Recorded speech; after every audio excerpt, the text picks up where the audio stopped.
வதந்தியே சொல்லிட்டு இருப்பீங்களா? நாங்க நல்லா இருக்கிறவங்களையும்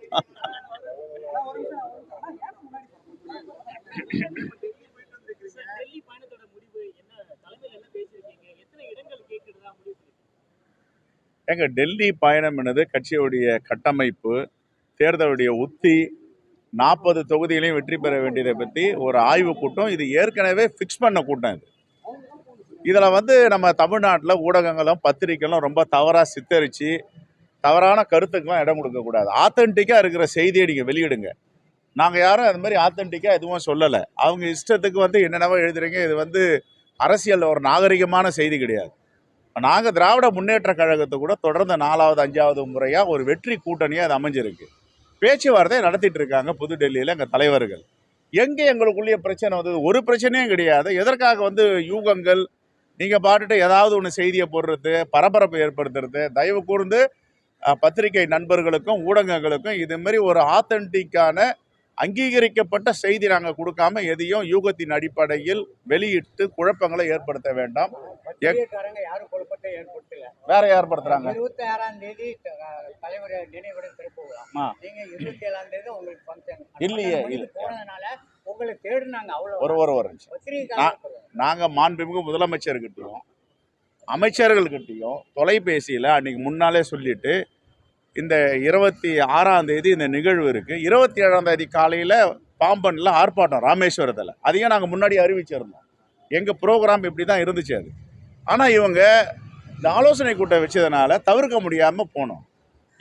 நான் ஏற்கனவே ப்ரெஸ் லிஸ்ட் பண்ணிட்டு போனேன். எங்களுடைய முன்னாள் தலைவர்கள் அண்ணன் ஈவிகேசா இளங்கோவன், அண்ணன் கிருஷ்ணசாமி, அண்ணன் திருநாவுக்கரசர், அண்ணன் தங்கபாலு எல்லாம் கலந்துக்குவாங்க. எங்கள் சட்டமன்ற உறுப்பினர்கள்லாம் நிகழ்ச்சியில் கலந்துருக்காங்க.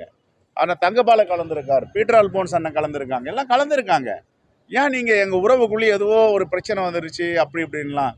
எங்கள் தலைவர் ராகுல் காந்தியும் மாண்புமிகு முதலமைச்சரும் ஒரு உடன்பிறவா சகோதரர்கள் மாதிரி ஒரு மீது நம்பிக்கை வைத்துட்டு இருக்காங்க. இந்த நம்பிக்கையை சீர்குலைக்க வேண்டாம். நல்ல மாதிரி போயிட்டு இருக்கு. ஒரு இழுபறியும் இல்லைங்க. எப்படி நின்றுட்டு போகுது? 2019ஆம் ஆண்டு என்னைக்கு கையெழுத்து போட்டோம் நாங்க? நீங்க சொல்லுங்க. 2019ஆம் ஆண்டு பாராளுமன்ற தேர்தலில் எந்த தேதியில் ஒப்பந்தம் போட்டோம்? மார்ச் மாதம் தான் போட்டிருக்கோம். அவசரம் இல்லையே, இன்னும் நாட்கள் இருக்கு. நோட்டிபிகேஷன் வரல, இன்னும் தேர்தலுடைய ஆணையம் எதையும் தெளிவுபடுத்தலை. நாங்கள் சரியா இருக்கிறோம், சரியா போயிட்டு இருக்கோம். இப்போ தெரியும், இப்போ 1 or 2 days எப்போ பேசுகிறோம் சொல்லுவோம்.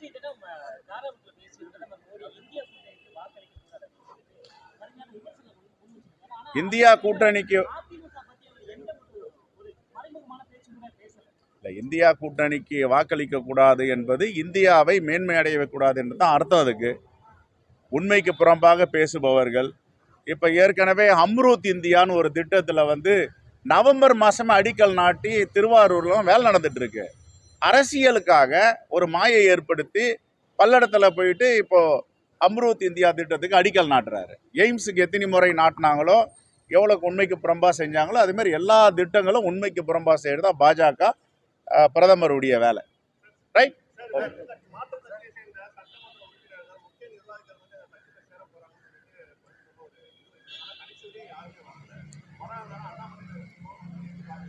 ஆளை பிடிச்சி பார்ப்பாங்க, எல்லா வலையும் விரிப்பாங்க.